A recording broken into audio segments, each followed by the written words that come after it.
Thomas and the Great Railway Show. Dear friends, Henry, Gordon, and James have been grumpy lately. They were jealous because Thomas had been asked to visit the National Railway Museum in York. The Fat Controller was afraid that they would go on strike, but they didn't. If Thomas wants to be a museum piece, they said to each other, what's that to do with us? Meanwhile, Thomas was enjoying himself. I hope you will enjoy reading about how he did so. The author. Museum piece. I don't believe it, muttered Gordon furiously. What's Thomas got that an important engine like me hasn't? Tell me that, gallivanting up to museums. Bah!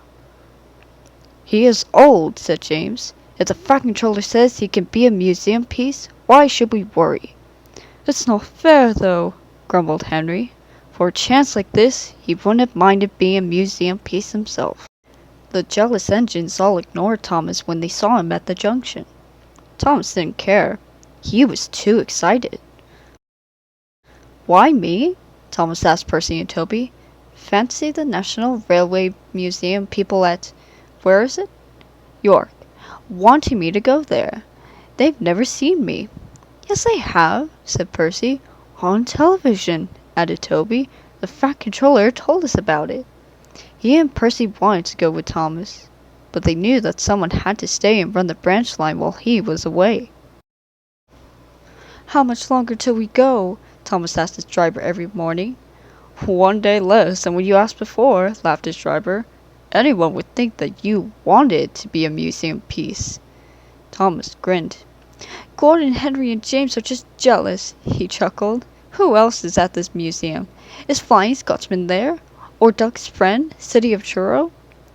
We shall have to wait and see, said the fireman. I'll be very surprised if there isn't someone there you can remember from the old days. And that, of course, made Thomas more excited than ever. And the last day came. A large crowd came to the junction to see Thomas off, and the Fat Controller was there too. Goodbye, Thomas, he said. Enjoy yourself and be a credit to our railway. Everyone gave 3 cheers, and Thomas set off.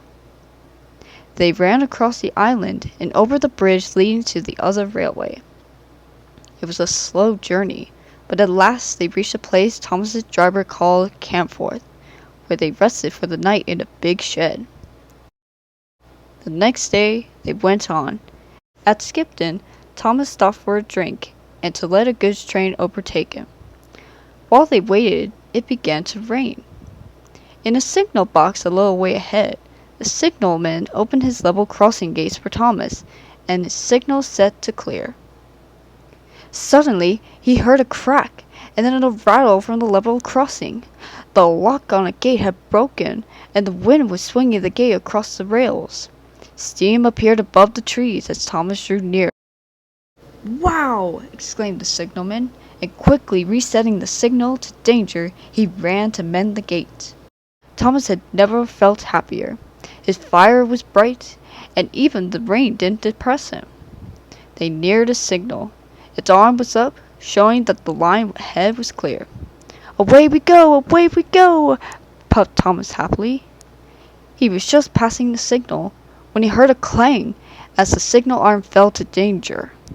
Whoa, Thomas! Cried his driver, and put the brakes hard on. What? Thomas began, but then he saw just ahead a heavy level crossing gate swinging towards him across the line. The signalman tried to stop it, but the gate was wet, and it slipped out of his hand.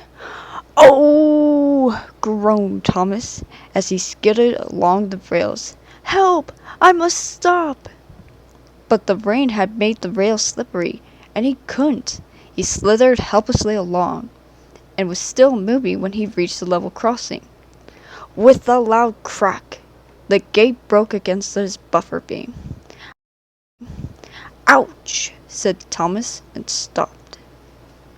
The signalman ran to his telephone, and then directed Thomas into a siding, where an inspector came and examined him. His buffer beam was bent, and one of his buffers was broken. You can't go on like that, said the inspector. Not on the railway, anyhow." "But how am I supposed to be in York tomorrow?" wailed Thomas. "I know that," said the inspector. "Never mind.